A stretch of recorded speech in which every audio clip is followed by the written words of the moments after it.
First off, I told them backstage, these might be 3 of the best dressed fighters we have on our roster. So I just want to take a moment to acknowledge that. Dapper Scrappers all around. I mean, y'all know how we do, right? All right, so like I told you guys, we have some questions from Twitter, and then we will get questions from media. So I'm going to start off with a group question. This one is from Telvin on Twitter. And I think it's interesting. Because you're all champions, you've obviously all been at the pinnacle of the sport. How did you celebrate your championship wins? I couldn't really celebrate because I was hurt for a while. You know, I always plan this. When I'm done, I'm gonna go take a trip somewhere exotic for like a whole week. Just eat, get fat, drink, do whatever. Nah, I was laid up in the hospital the next week. So I didn't really get a chance to celebrate. But after this one, though, I'm gonna celebrate in style. I might take the private jet to Nigeria. Oh, that's what's up. That's champ shit. I'm trying to get like y'all. What about you, Max? Any of you guys watch Creed? Remember yeah. when you remember the scene when he said that he just won, he knocked out someone, I forget who it was, and he's like, yeah, we're gonna take the city, let's go. And then the next scene is him sitting on the couch, falling asleep, eating ice cream. That's pretty much what I did in Toronto. We were like, yeah, let's go crazy. And then we actually went to go eat, we went to the hotel room, and I got ice cream wasted, so that's about it. So right after the fight, I drink a beer and I sleep. And the next day, I go for my friend's house, or I do a huge barbecue at home. And then Lambert, the owner of the gym, he always make like a huge diner for all of us in the Shima restaurant. And we all celebrate. I go to Brazil, see my family, do a bunch of things. Like, have some fun right after, for sure. Those were 3 like very grounded answers, not like any crazy outlandish parties at a nightclub or I bought a Maserati as soon as I walked out of the arena. You guys are all good. All right. Let's move on to some more fan questions. Max, I'm going to start with you. Lemonhead wants to know, what has your toughest opponent been to date? My toughest opponent to date was probably, I would say, was Andre Fili. And he's probably the hardest puncher I faced too. So I think Andre Touchy-Fili, that guy can crack. I know he's a Samoan too, so that's probably why he hits so hard. Dang, that's unexpected because, I mean, obviously you've been in these big title fights, you finished Andre, but really interesting. Do you guys have somebody that comes to mind in terms of who your toughest challenge inside the octagon was? For me, I would have to say maybe Leon Edwards, just because it was harder for me to break his will. And he stayed in there. It's just something about fighters. When you're fighting, you can feel the other guy. You know when stuff are landing, they're affecting him. But for him, he was in there. He hung in there the longest time. So I think that was probably, I would say, my hardest to date. Yeah, I say Valentina. I think it was a tough one. It was 25 minutes, like pretty tough one. But I was able to get the victory. Yeah. All right, one more for the whole group. This one is from Fame Slayer. Being world champions and some of the baddest people on the planet, do you guys have any phobias? Yeah, I don't like snakes. I'm just gonna be honest. It's just something about them. There's no bone in their body, but the way it's a snake. A snake is a snake. But I'm gonna kill snakes, that's what we do. We kill snakes. It's just something about snakes. I don't care if they're non-venomous or whatever it is. It's a snake. I don't care if it's small, if it's big. If you see a snake, everybody's gonna do this. So I would have to say snakes. I guess if we're talking about bugs, it's a flying cockroach. You guys ever see those bad boys? Yeah, keep them away from me. It doesn't have to be a bug. No, I really can't think. I probably have a lot. If we sat down, if we had all day, I'll go down to it. I got a bunch of phobias, I think. So, but right now, since he talked about snake, flying cockroach, don't ever bring one. You're gonna get spinning back kick. You bring one cockroach around me. I say I have 2 things. Fly, one of them. I'm like terrified to fly. Really? Yeah. And you have to fly a lot as Yeah, a I UFC do. champion. Yeah, I always have to sleep literally the whole time fly. My doctor giving me like a medicine that I be able to really not have any anxiety. But I thought one time I'm gonna have a heart attack, and that was the huge like thing. I have to get a doctor. I have to go. I have to fix this, because I'm gonna fly a lot. And the second one, needles. Needle. Yeah. I don't know, but I have this thing, almost a faint, like take my blood work. And so, yeah, these two things really I hate the most. So USADA has a hard time then coming to your house taking that blood. Oh yeah, for sure. We like hanging out a lot until finally you can do now. But That's amazing. and they become my friend now. Oh, you yeah. know? Like 6 o'clock in the morning, Yeah. we hang out until I can pee, I can do something. Yeah, you feed them breakfast. I know they're always Yeah. petting my dog when they come to visit our house. I totally get it. All right, Amanda, back to you. They want to know, Mr. Fight Pro wants to know, did you feel more pressure when you first challenged for the belt, or do you feel like there's more pressure defending the belt? Neither. I'm very comfortable, I believe in myself. I know what I'm capable of, In this point, you're supposed to be challenged, All the girls want to take that belt from you. You have to be ready. And for me, doesn't matter. I'm going to be ready for everything. I want to piggyback off something that we asked Jermaine, actually.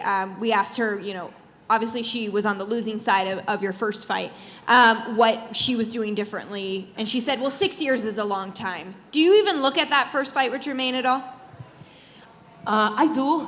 Actually, I see she evolved a lot, of course, especially in her wrestling defense is improved a lot. But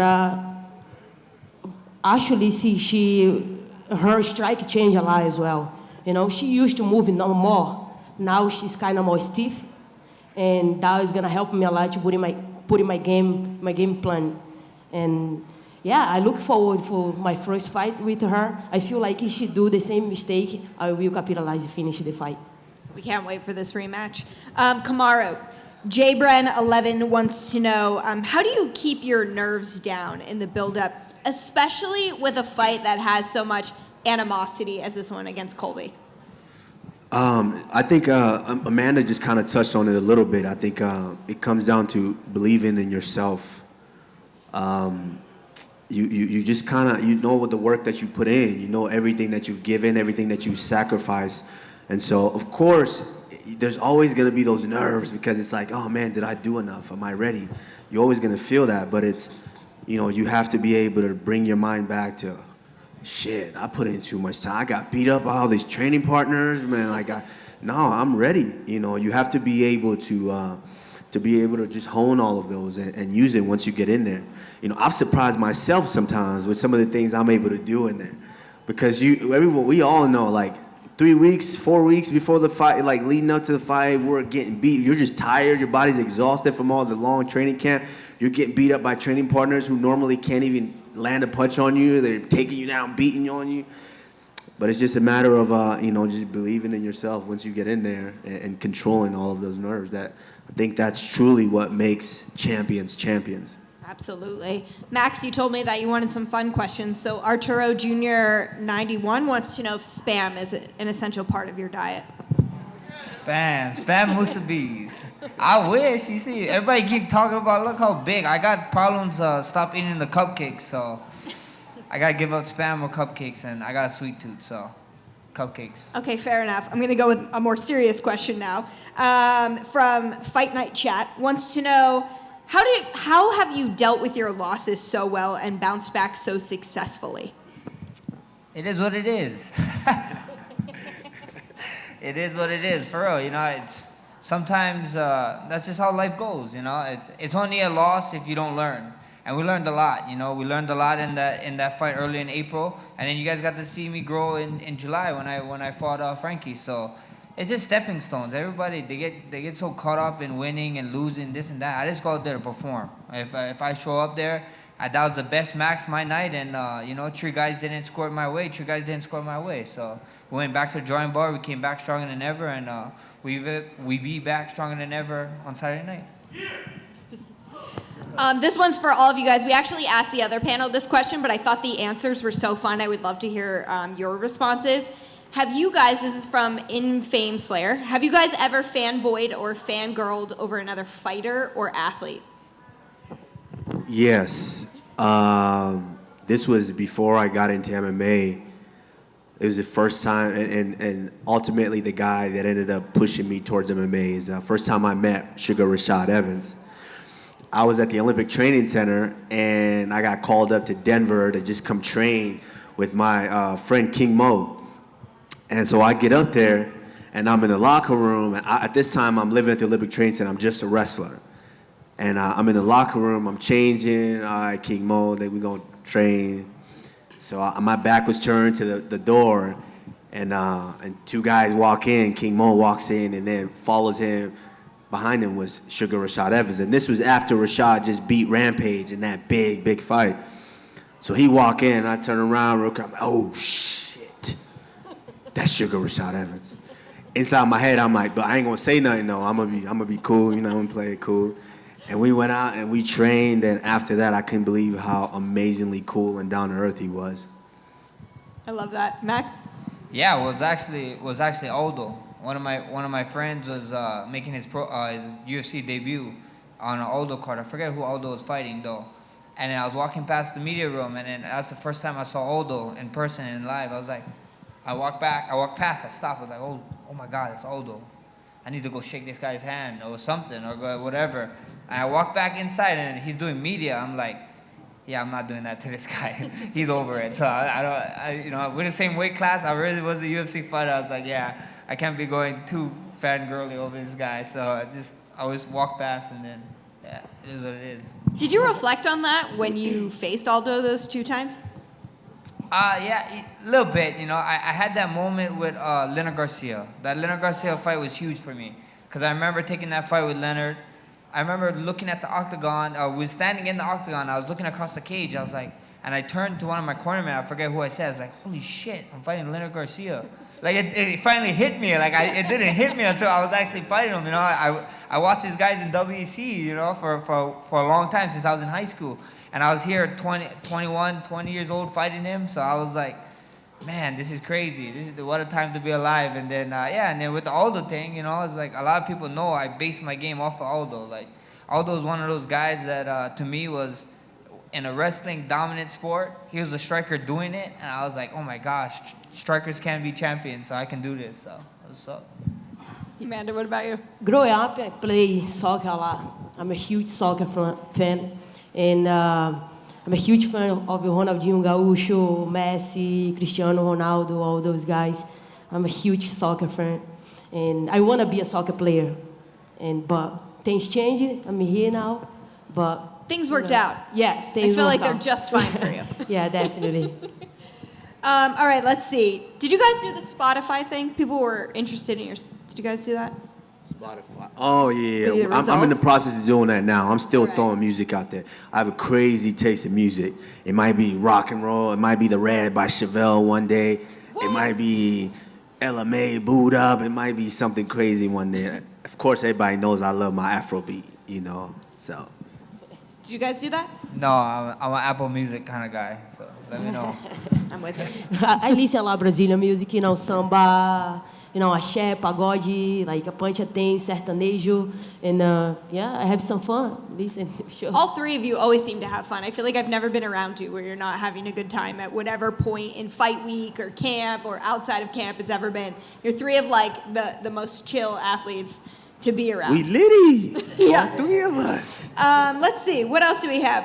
What kind of meal what's your go-to meal after a big one? I'm not really a bad eater. You know, I don't really like chocolate or candy or none of those. I don't have a sweet tooth, but Show off. I would just, I mean, I wish I would, Shame on because you. I see people eating chocolate. I'm like, damn, that looks so good. Like, all these My cakes problem. and pies. Everybody talks about Thanksgiving like, oh, I'm going to get a pumpkin pie or a pecan pie. And I'm just like, man, I wish I was into that stuff. But for me, it's just, I love Thai food. So chicken fried rice or combination fried rice. I'm into that. We got some Thai spots Especially here now. in Vegas that are amazing. Don't remind me. After your fight. I love baked goods, pastries, donuts, cupcakes, whatever. Somebody gave. Me too. Actually, one of my fans just gave me a basket. It's unembedded and had 2 cupcakes in it. I was like, really? Like right now? But thanks for looking out. Yeah, but I love any baked goods. You want a key to my heart? Go bake me something real good. The sweet stuff is, I miss the most in my diet, you know? And like chocolate, like ice cream, all those things, like, I can't wait after the fight. I can like really sit down in front of the TV and then just like stay there. They're all ready for weigh-ins in 48 hours is the moral of this story right now. Okay, you wanted some weird questions, so here we go. This is a space aliens question I asked the last panel. If space aliens announced they were going to destroy the world in 24 hours and there was no way to avoid it, and you had unlimited resources, what would you spend the time doing?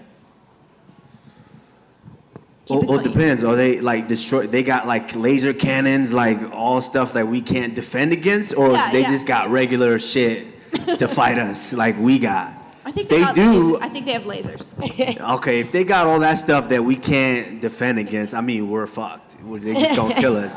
But if they don't, I'm gonna assemble an army. Francis Ngannou will be in the front of the army. So come on, aliens. Yeah. Go ahead. I would get all my family together, get Nina and everybody, my dogs, all the animals together. Let's die together, you know. Let's hug each other and let's go together. Very respectable answer there. I mean, that's all you really can do. Get your family, have one last supper. They said they're gonna destroy the Earth, right? They're not gonna take us. They're just gonna destroy it. So 24 hours. Let's just like binge food. Let's go hit up Cheesecake Factory or something, and let's just make them cook a bunch of freaking cheesecakes. I want them. Okay, that's fair. I don't know if anyone will be working those last 24 hours.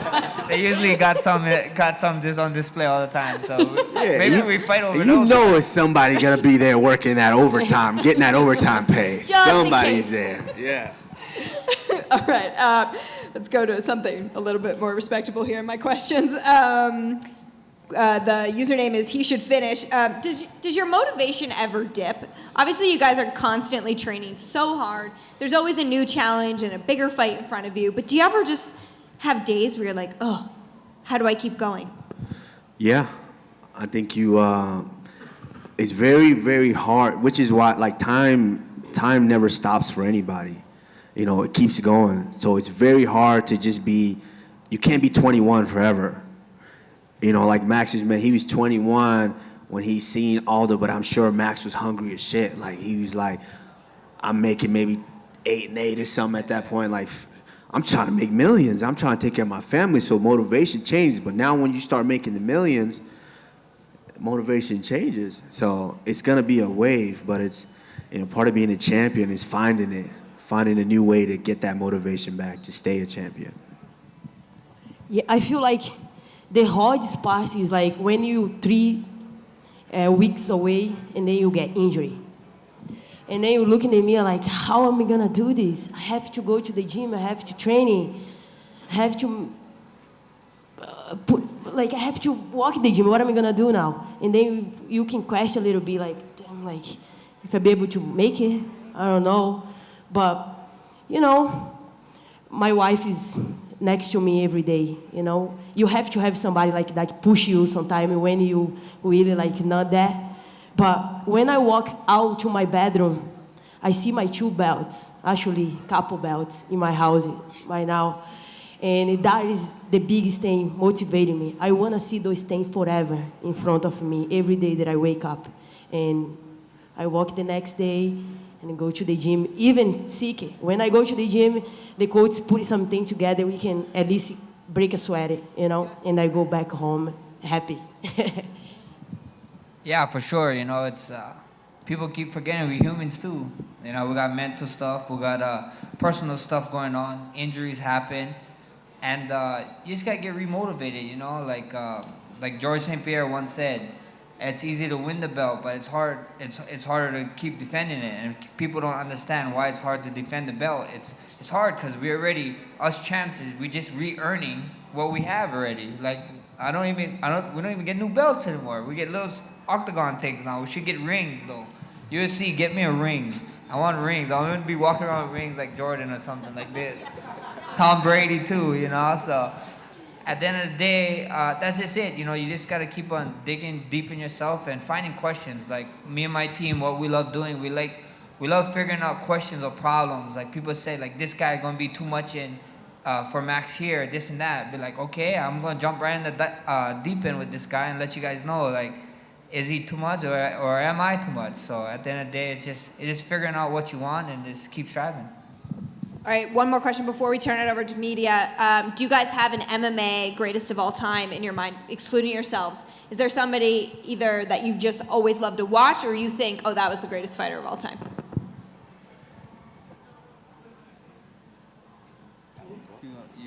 It's a hard question, I guess. Greatest of all time. Honestly, I might be a little biased because I kind of know the guy. I would have to say maybe John Jones. Just I know he's got a lot of. I know he's outside the octagon. Things kind of, tarnish a little bit of that reputation. But I mean, to be able to go on the run that he went on, slaying champ after champ after champ after champ. I mean, the way he was doing it, I would have to say he's probably the best we've ever seen. No offense, guys. I feel definitely John is pretty fun to watch, and George St. Pierre as well. I feel like watching him fight, like the time he has, like the time of the takedowns, everything's like pretty amazing. And I look up to that kind of style a lot, I wanna be able to time everything in the fight, and I've been doing that very well, whatever, when I want to take the person down, I'm gonna do it. When I want to strike, I want to strike. Feel like George St. Pierre, I look for a lot of that style. Love it. Yeah, I think mine's a GSP. Yeah, just amazing, especially what he did and what he was doing, and then it kind of showed how he's human too. Like that Matt Serra fight kind of got away, and then he came back, and he just kept becoming stronger and stronger. So I think GSP for sure is up there for me. Well, I think a lot of people would name you guys as well as some of the greatest ever. So with that, let's turn it over to our media. John Morgan, I see you. We'll start with Amanda, please. Amanda, your last two performances especially have been spectacular, and everybody says you're the women's GOAT, no question.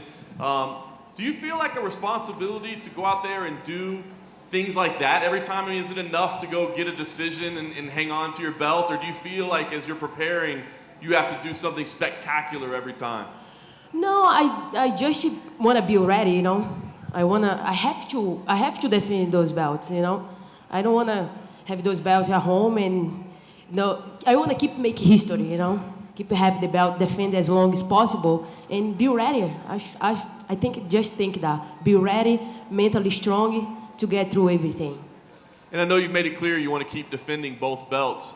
Can't look past this fight, of course, but 2020, next year, what's it going to look like? Ideally, what would you do next year? I'm going to defend my belt right after this one. Next year, I want to defend my 145 belt. Keep making history. Keep making something nobody did before. And would you go back and forth each time, you think, or would it depend on who's ready?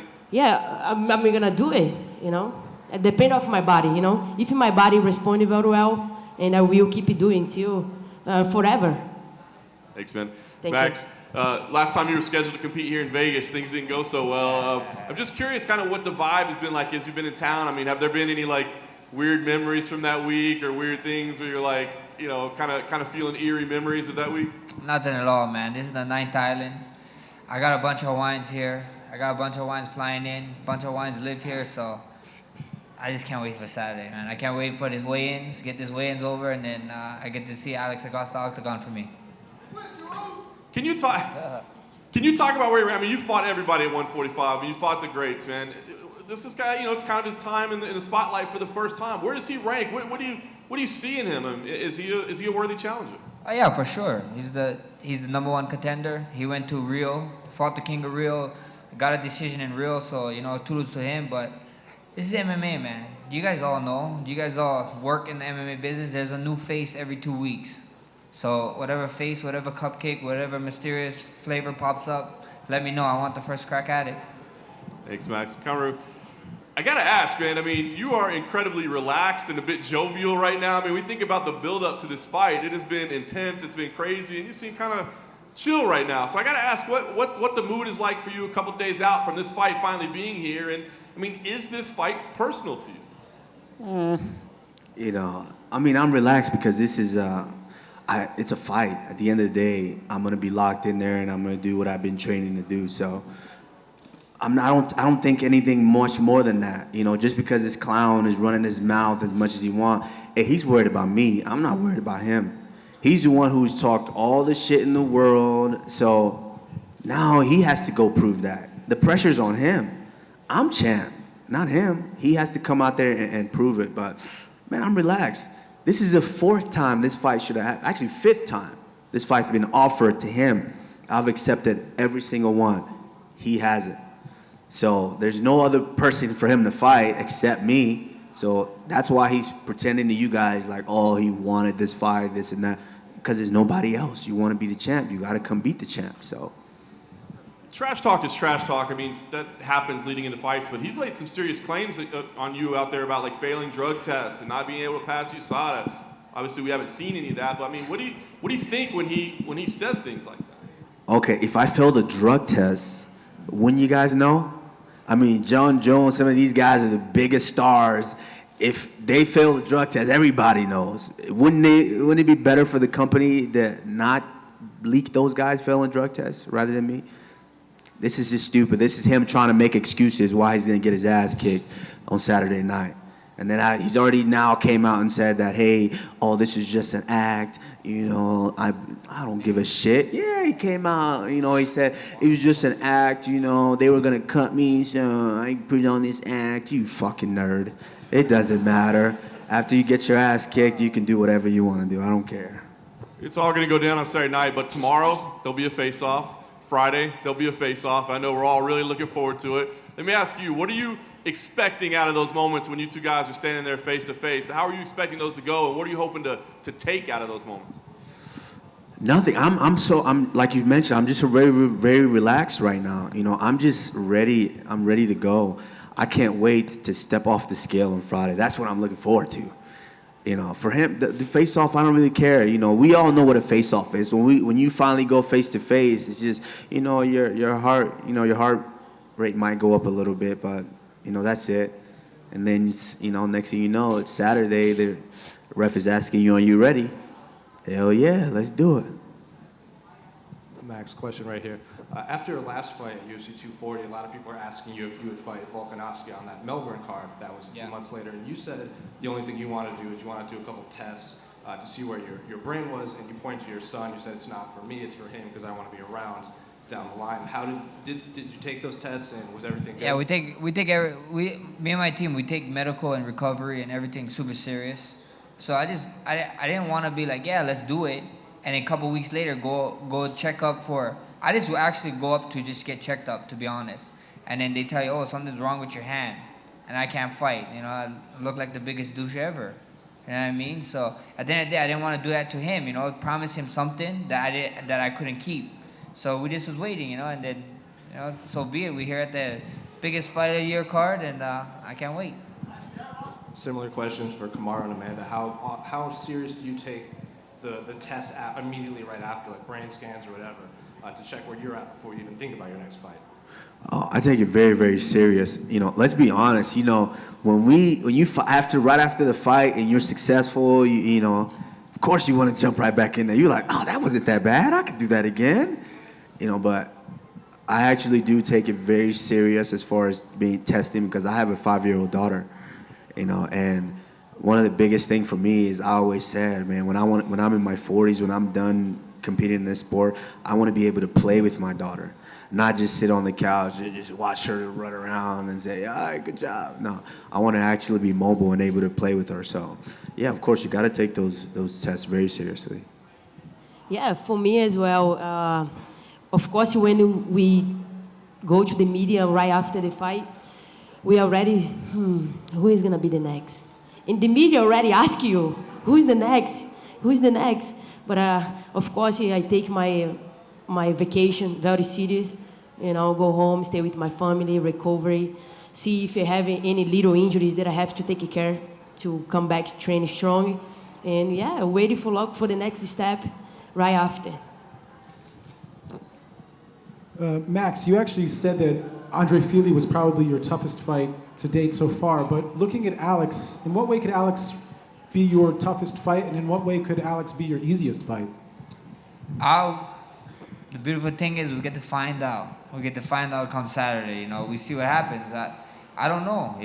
Everybody can be like, oh, maybe you fought this guy. He's like Alex, but he's not. You know what I mean? And there's a lot of guys that be like, oh, Alex fought guys like you, and look what he did to him. But they're not me. Was those guys ex-champions? Do those guys have the heart, the mindset that I have? Like everything always comes into play. So at the end of the day, I just can't wait to see him. He presents a lot of questions, and me and my team sat down, we talked about it, and we think we got the answers. So live on pay-per-view or live at T-Mobile Arena, come see it.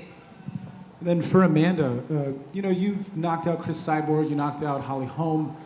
Jermaine Durandamy, had a very close fight with Holly Holm, and she opted to drop the belt rather than even fight Cyborg. So I'm curious, when you're looking at her as a competitor and as a champion, how do you really feel about her, considering that she would walk away from a belt rather than fight someone?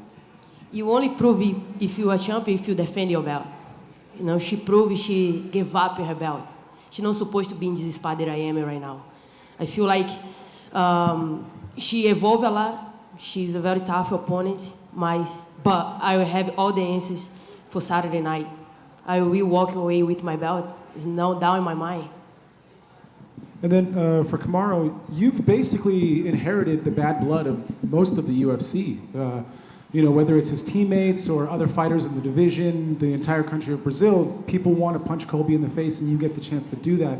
But I'm curious, where does it begin with you? You guys have both been based in South Florida at rival camps. I mean, at some point along the way, you must have come across each other before this fight, knowing that you're going to fight each other one day. Actually, my second professional fight, he was offered to me, and that was in 2012. I was 1-0. I just started. I'd never done jiu-jitsu ever in my life, nothing. I just came in as a wrestler and I started striking in our crazy gym. And so they offered him to me. And I said, yeah, I didn't give a shit. I was broke as hell. So I said, yeah, I'll fight him. Give me 1-on-1, I'll fight him. Yeah. And so I knew of him loosely because the wrestling world is so small of the elite wrestlers. So I knew of him. So I said, yeah, I took the fight. But he turned down the fight, and I know he turned it down because his coach at that time is my coach now, who happened to be my first ever wrestling coach. So he turned it down years later, same old, but man, I don't, what was the question again? Damn, I lost my train of thought. Where did it all start? Yeah, even back then. Like if you guys really dissect this thing, I don't think it's ever in the UFC we've ever seen anything like this. How the ties that me and him have. It's crazy, to both be 15-1, that common opponent, the guy that beat him, I beat, the guy that beat me, he beat, to where we have mutual friends, judging going all the way back to college, so, it's a crazy story, and I'm glad that on Saturday I finally get a chance to put the nail in the coffin. Hey guys, thanks for taking the time out. For Amanda, Jermaine was up here earlier before you guys came up, and she said that she thinks that you're going to shoot for a takedown on her. She thinks that's going to be your game plan. Do you have any thoughts on that? I have so many things to do in this fight. I just have to take my time. I think what I'm going to wait for, she make a mistake. I know she's going to make mistakes like it was the first time. And I'm gonna capitalize, But the takedown for sure is something that I look for. But I don't know when it's gonna happen. I know I'll be able to strike with her. I believe I can knock her out. And I know she's very good, what she have, her strike. But I already see a lot of holes. We know each other very well. this is my second camp for her, you know, and I know I'm gonna finish her. Thank you. And then for Max, you seemed surprised when you heard that Kamaru say that Colby said he was putting on an act. You seemed very surprised by that. Why? What was your thoughts? That's heavy, cuz I don't know. If you're gonna put up an act, I think so. You gotta stay with the act. You know what I mean? You cannot just like when you retire, you come out and be like, you know, like WWE guys. You know what I mean? They do their stuff and they keep that act no matter where they're at. You know, and then when they retire, then they talk about like, oh look, it was an act and this and that. So kind of surprised that he kind of just came out of nowhere and said it. That's got me shook. Kamaru, thoughts on that with Matt? Yeah, that's exactly how I felt. You know, like if you're putting on an act, then you gotta sell that. That's your shit. You gotta sell that. You know, but that just lets me know its weaknesses already. He's already finding, like, come on, let's dissect this thing. You're already finding a way out. People don't hate me. Once I get beat up on Saturday, don't hate me because I was just putting on an act, you know, because they were gonna cut me. You know, he's he's doing that. And did you guys realize when I fought Tyron Woodley here in this same exact building, I had my open workout. He showed up at somebody's open workout. If you want to be the champ, you're going to show up at the champ's open workout and try to distract them, right? Why you show up at mine? Because he knew what was going to happen.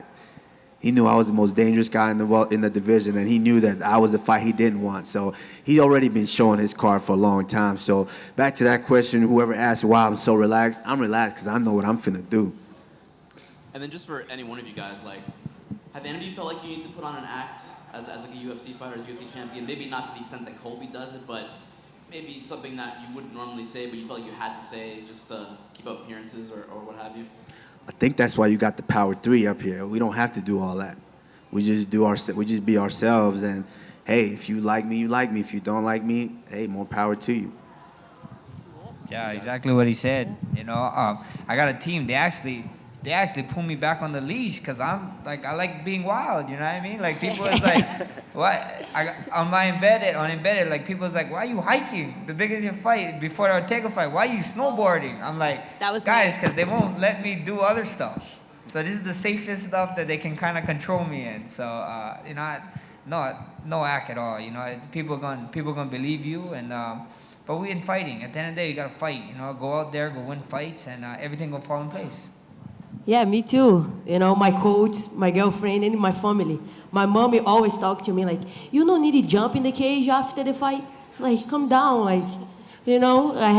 They have me on a leash for sure because, you know, this lifestyle is crazy. You know, fighting like we like all pumping it, adrenaline, everything. You don't know how to handle sometimes, but. You know, that's why we surround with good people. You'll be able to have your back. Thanks, guys. We're good? Okay, guys. Give it up for the champions. They all have more media to do today. I'm sure they've got workouts planned. We've got another full media day tomorrow. You guys, we really appreciate your time. We appreciate you having fun with this. Thank you so much for joining us for the athlete panel. Thank you guys for coming out. Thank you.